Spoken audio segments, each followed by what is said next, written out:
अस्सलामुअलैकुम ईडी शू 410 का lesson number 5 है सम गाइडलाइंस।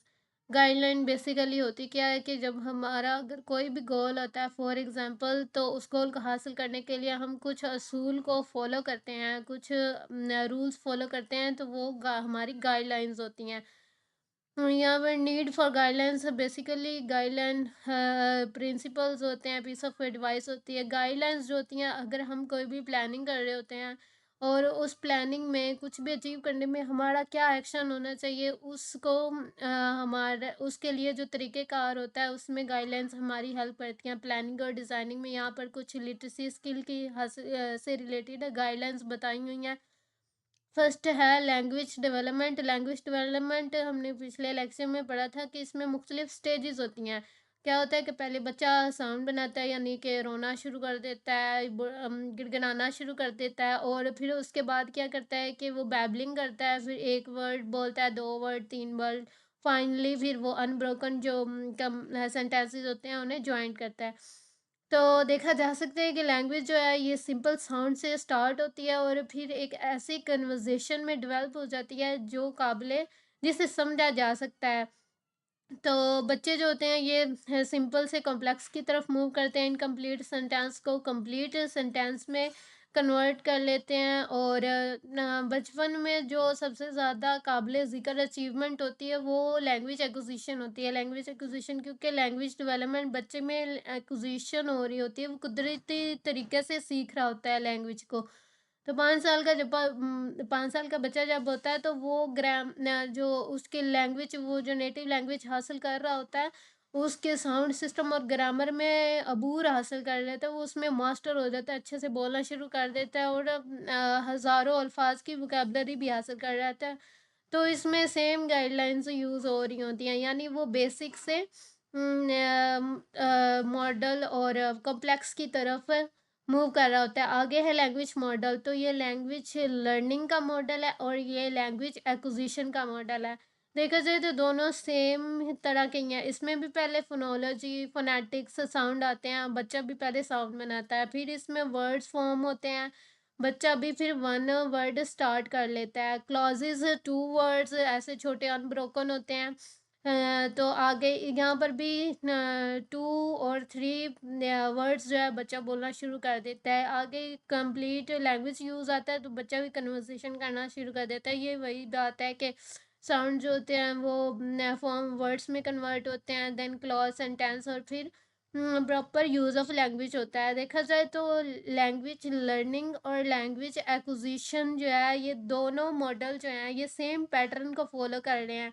सेम पैटर्न कौन सा है, यानी कि सिंपल से कॉम्प्लेक्स की तरफ जा रहे हैं। तो गाइडलाइंस सब जो सब गाइडलाइंस हैं वो एक जैसी ही हैं सब स्टेजेस में, यानी कि बेसिक से कॉम्प्लेक्स की तरफ हम मूव कर रहे हैं।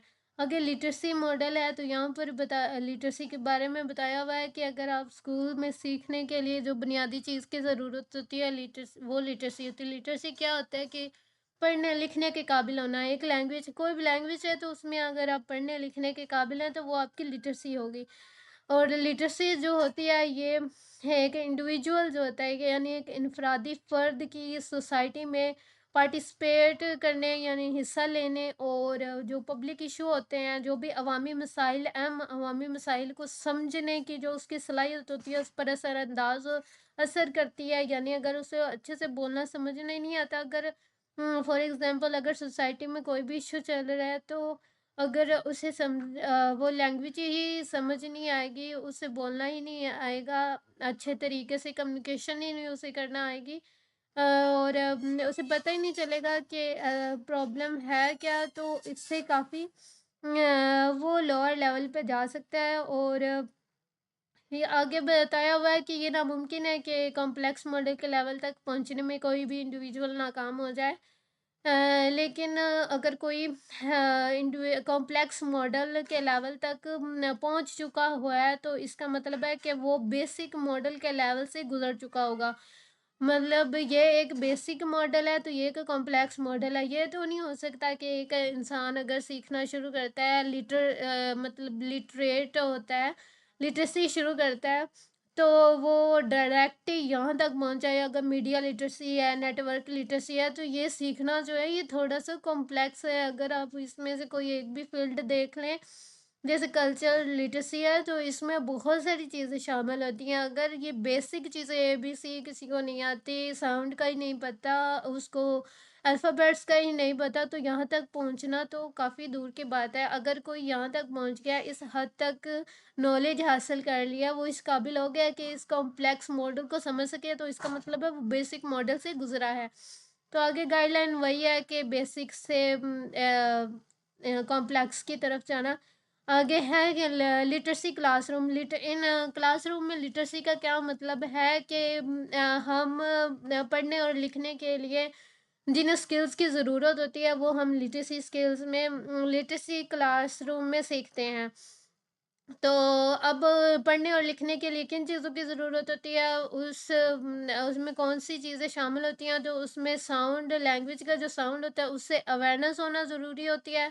फिर साउंड और लेटर के दरमियान क्या रिलेशनशिप है, यानी साउंड से रिलेटेड तो आप रीडिंग आ जाएगी ना, तो अब लिखना भी ज़रूरी होता है, तो उसमें आपको साउंड और लेटर्स के दरमियान का रिलेशनशिप पता होना चाहिए। यानी अगर टीचर्स बोलते हैं तो हम साथ-साथ लिख भी रहे होते हैं, तो हमें पता होना चाहिए कि इनका रिलेशनशिप क्या है, ताकि हमें प्रिंट से अवेयरनेस हो सके। अगर हम कहते हैं कि अगर कोई पढ़ा लिखा है, तो इसका क्या मतलब है? इसका मतलब ये है कि वो पढ़ने के काबिल है, लिखने के काबिल है।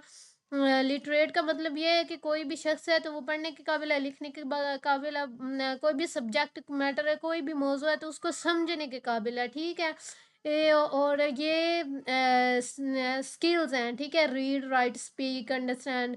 तो इसमें बहुत सी और स्किल्स भी शामिल होती हैं। तो लिटरेसी क्लासरूम जो है, इसमें सेवरल स्किल्स होती हैं और बहुत सी सब स्किल्स का कम्बिनेशन होता है।